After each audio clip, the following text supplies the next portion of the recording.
Okay, hello everybody, welcome to the third and what will probably be the final video of today. I'll be live streaming a fair bit very soon to do some St. Patrick's Day stuff. I'm going to on stream do the Odin crystal opening, but I'll let you know about that one and I'll turn it into a video for tomorrow if anybody misses the stream.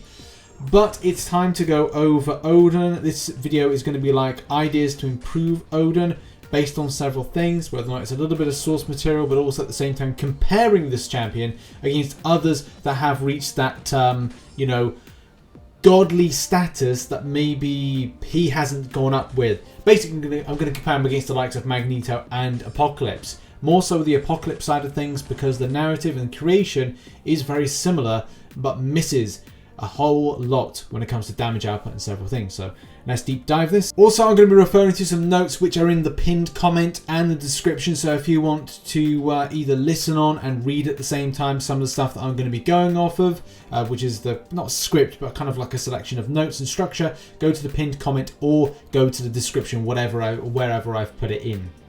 Okay, so right off the bat, I have no problem with the structure of play of the champion. So the way that you build Odinforce and the way that you are able to damage output sufficiently if you have a significant amount of buffs on the champion. I've still got issues with the way that the champion is very reliant, in my opinion, on the Heimdall synergy, and as well having Angela, and as well having a mangog in the team in order to ramp up the SP2 damage, and as well, you know, just as I said, get the intercede from the Heimdall synergy, which is pretty annoying. So there needs to be some element of improvement to allow this champion to be a standalone damage dealer, which also has elements of immunity or kind of resistance that maybe he doesn't have in his current build. When it comes to improvements for the abilities, there are three things that I think would be really good to add.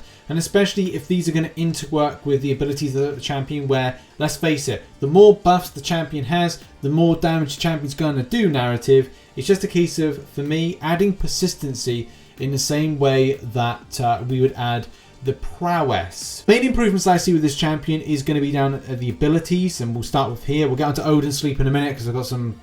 Oh, is that a thing? That is a problem. But adding Prowess. First of all, adding Prowess the same way that Apoc has that persistent Prowess that he uses. And that's the thing. I don't know why that same element of persistent charges based on usage with the Odin's Vault couldn't be something of a similar mechanic that they worked in conjunction. At the start, we were like, oh, this is going to be the Cosmic Apoc. Or, yeah, just something similar to that. Unfortunately, it's just not the case. And that's the thing of giving this champion extra punch. Adding extra Prowess buffs as well does improve the champion based on the SP2 damage. It kind of then eliminates the need to have Mangog on the team to spike more of that burst direct damage that we see from some of the footage. The second thing would be the resistance to mystic abilities. Now something, if you're not familiar with Odin, you'll know that he's able to deal or have interaction with mystical based powers that are going to be going towards him. I mean, his mystical prowess can be like seen in here. Now do bear in mind this is from fan Wikipedia, so take it with a pinch of salt, but at least, you know, you kind of know this stuff to be somewhat true, especially if you've seen the MCU and other things. As Asgardian mystical combatant, Odin was also extremely adept at wielding his vast energy powers during combat situations. Odin was extremely skilled at using Asgardian magic, surpassing even that of Camilla or the Enchantress. So he definitely has that kind of element of strength towards the mystical natures of stuff. So having him somewhat of kind of like immune to stagger effects, or at least kind of having something that could be triggered, while in Odinforce he becomes immune to magic effects like stagger, nullification and stuff like that. So yeah, I'm kind of building as well a strong or kind of formidable defender, but look, let's face it, the problem that we've got at the moment is we've got this really strong champion, or this really strong character which isn't a strong champion. The other thing about the core abilities is that if we do use this champion in different scenarios, he is not, and he doesn't possess any kind of immunities that, well, Mangog on the team and an Angela on the team would possess. So it's kind of going like, well, what could really be improved with that? And the idea that I have is that either whilst he's in Odin Sleep, if Odin Sleep has to be in the game, again, we'll talk about that in a minute, or in Odinforce, so you kind of trigger off Odinforce, that you get an immunity buff dealing with situations that may be bleed damage, poison damage, or cold damage. I mean, you know, he's fought against frost giants in the past. He might as well have some sort of like interaction with it. But that's the other thing, like how far Kabam could go with kind of creating something like this. Is it a case, again, creating a one-stop shop and a very powerful champion? Kind of, but then at the same time, like, what are we dealing with bringing in something that constantly goes into an Odin sleep? Which, why? That's never been a thing about Odin before, going into an Odin sleep every other fight. This is meant to be a yearly thing. I digress. We better go and talk about that before I lose my mind. Before I do, I just want to talk about damage output. That is one of the key things. And some of the ideas that I have that do talk about the idea of persistency, the prowess buffs, that would add in more buffs to the champion, which means that throwing an SP2 will be more potent, which again is a good thing, because as I said, one of the biggest problems that I have is with the fact that, you know, we need Mangog in this synergy setup to get more of that increased punch and grit when it comes to damage outputting the SP2. We definitely need to see off that SP2 a great amount of damage, but as well like some of the other attacks doing equally or a good chunk of damage as well. And as well with the SP3, like, yes, okay, maybe that would replicate some of the buffs that the champion has got further down the line. But again, it goes back to Apocalypse. Apocalypse's damage ramp up with the amount of debuffs you can get on said champion. Yes, you have to build them up whilst you're fighting, but at the same time, fight by fight, you've got that prowess stacking off a great amount of damage by the time you get to your third or fourth fight, dependent if you have gone against a mutant or not. You're going to see that stonks amount of damage and makes you just go like, yes, I love this champion. Hence why one of my next rank 3 6 stars is going to be Apocalypse, if I can get the damn mutant tier 5 class catalyst I need. But yes, so that's really the point on that. The only other alternative Kabam could do is to add Fury potency to the extent of the champion. So saying instead of the values being of what they are now, whether or not they're in Odin sleep or kind of like just through grab from Heimdall synergy, that it's kind of like increased exponentially. But that's completely goes out the window because of Odin sleep, which now I'm going to talk about Odin sleep and why I just really don't know why Kabam decided to put it in like it is.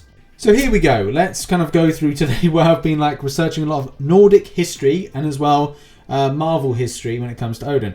Once a year during the Asgardian winter, Odin must undertake the Odin sleep for 24 hours to regenerate and is closely guarded as he's vulnerable during this period. Yeah, we get it. Although he can be wakened by potent spells such as those of Canilla and the Norn Queen. Now, that once a year. So if that is the case, and if that is the logic of MCOC, and I do have respect for the fact that this isn't the correct Marvel lore. This is going to be whatever Kabam say within the Contest of Champions lore.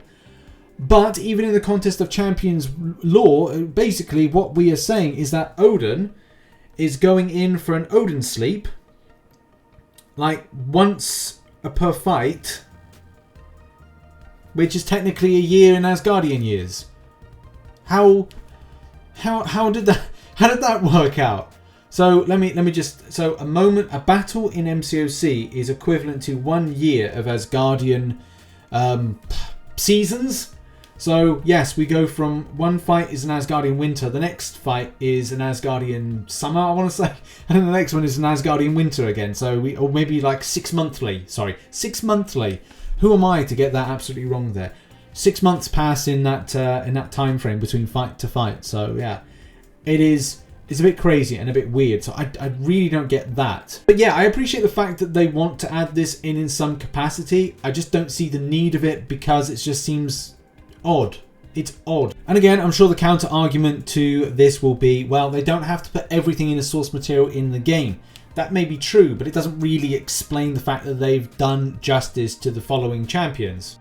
Apocalypse, with the way that he assists other mutants and as well has that prowess and persistent nature, and as well the way that he deals with debuffs to extend his damage output and as well just kind of like tick a load of damage and do a load of damage at the same time. And also the way that Magneto really deals with #metal in a decent way and also has that ignore class disadvantage, which again, like, that would be cool to see, but in a cosmic versus mystic scenario with Odin. In any case, just to kind of finish off, I just don't think that the Odin sleep should be a thing that is added in that, or it should be something that's kind of put into the last fight maybe, if anything, to kind of go like, look, a length of time has passed in the game, I guess that's an Odin sleep or a year of the game. I don't know, I'm trying to push the narrative here of the logic behind Odin sleep, and I just do not get the extent of its need to be put into game. I understand Kabam want to put a nod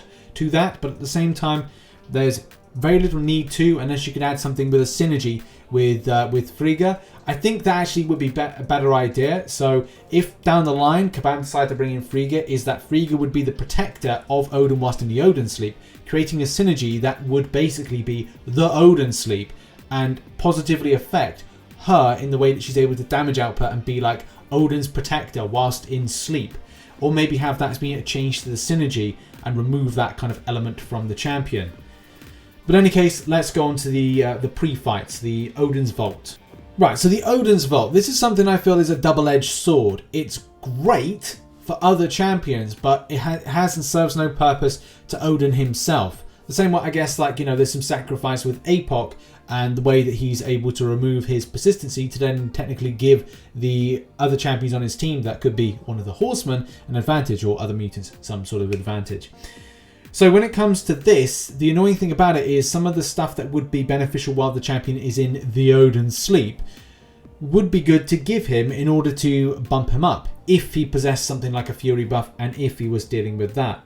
These are essentially are the interaction immunities and stuff that I was hoping to see, but it's not really applicable to then have for Odin, so it doesn't serve as a singular champion of usage. It's then this narrative of going like, again, it's all about creating the team of Asgardians. You must have the team of Asgardians in order to benefit from this, or, well, cosmic champion, or a champion that's got or predominantly has a lot of buffs to their name. Your Aegons, your Hyperions, your Cat Marvel movies. We did a video yesterday. Go check that out, that video. But it's the way that this is put together that kind of goes like, oh, right, well, because Odin doesn't have anything else going for him, it kind of adds more to the misery, so to speak. And whether or not Kabam could put something in there to go like, okay, well, we take away the Odin sleep, so the champion still gets the Fury buffs, and also we add the narrative that you can use the Odin's Vault on Odin himself. The aptitude buff will ramp up the Fury buff that the champion would have and make him very, very good and very, very just strong against some of the content that he can go against. That's the other idea of improving the champion right there. But I guess that really kind of like nails it on the head for me of what I feel that the champion should be able to do, the problems as well when it comes to this. Like, and I'll throw it over to the comment section on this. I'm going to try and submit this, so I'm just going to tidy up. You'll see it in the pinned comment or the description if you have read along or kind of like followed what I've my notes for this. I'll try and submit some of this to Kabam and see what they think about it if they're interested in it. But you know, it's just adding something to a character that I wanted to see in this game for a long time, and it's then surprising to know. And like, if people think, oh, what, nobody's giving feedback on this character.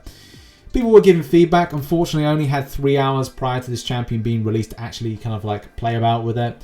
And as well, like, I've over the last 24 hours tried to kind of like put together this structure so I can submit. I don't want to kind of like submit something that just goes, yeah, make him do more damage, because it's not constructive for Kabam. I think they're taking this seriously in players' feedback, so I do hope that they do deal with it. But at the same time, you know, I don't know whether or not to kind of like have faith in this this character being changed. But I'm still going for the Cavs. I'll be having a video out tomorrow. Thoughts in the comment section about it, and as well, make sure to check out some content recently posted above, including a video on Marvel Future Revolution, which does look really good, and they're ramping up the teasing. So yeah, hoping to see this release very soon. Open world Marvel game. Those lost Marvel heroes, and as well, like World of Warcraft and Marvel on mobile. I think you're going to enjoy that. I think you're going to enjoy the game. Thanks very much for watching this video, and see you very soon. Bye bye.